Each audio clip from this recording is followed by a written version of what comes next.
Viewers, इस topic को अंग्रेजी में देखने के लिए देखिए हमारा इंग्लिश यूट्यूब चैनल।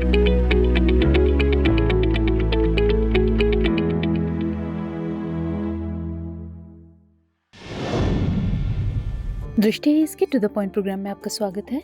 आज का हमारा टॉपिक है जीरो टिलेज पद्धति। आइए जानते हैं चर्चा में क्यों है। दरअसल बिहार में पहली बार 22 महिला किसानों ने जीरो टिलेज पद्धति से आलू की खेती की है। कम लागत में बम्पर उत्पादन से खुश ये महिलाएं अब दूसरों को इस पद्धति का उपयोग करने के लिए प्रेरित कर रही हैं। आइए जानते हैं कि जीरो टिलेज पद्धति क्या है। तो जीरो टिलेज पद्धति या जीरो टिलेज टेक्नोलॉजी या शून्य जुताई तकनीक कृषि की एक पद्धति है जिसमें जुताई की कोई जरूरत नहीं होती है। इस विधि में एक फसल के बाद दूसरी फसल के बीजों को सीधे सीड ड्रिल के जरिए खेतों में बो दिया जाता है। खेत से पुरानी फसलों के अवशेष एवं खरपतवार को निकालकर अलग कर दिया जाता है।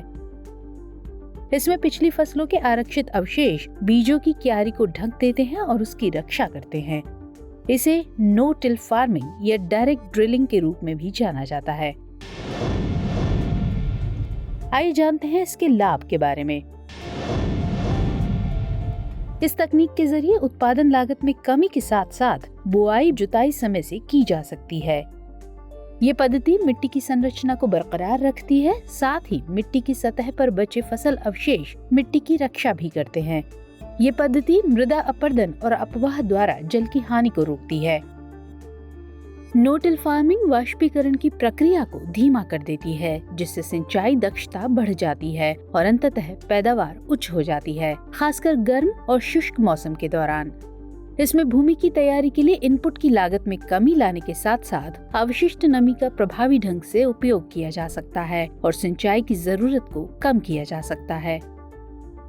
ये तकनीक न केवल अधिक लाभ कमाने में मददगार होगी बल्कि भूमि संरक्षण में भी लाभदायक हो सकती है। साथ ही इससे अधिक पैदावार के साथ समय पर फसल उगाई जा सकती है।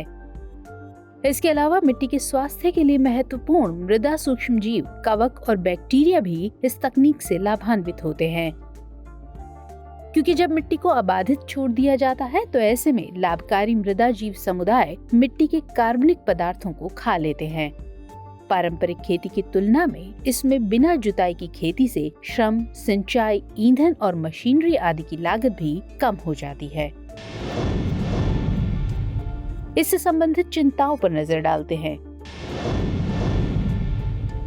तो फसल के बचे अवशेषों को कटाई के बाद मिट्टी में नहीं मिलाने से पौधों में रोग फैलने का खतरा हो सकता है।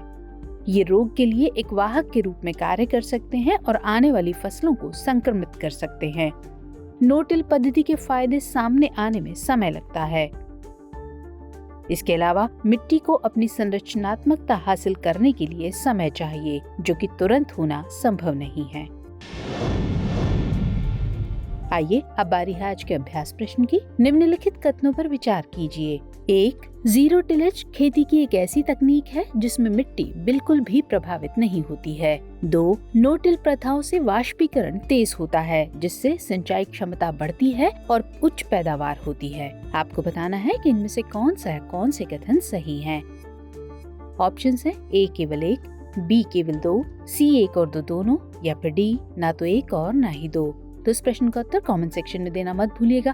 मुलाकात होगी अगले सेशन में। तब तक के लिए स्वस्थ रहिए, सुरक्षित रहिए। जय हिंद।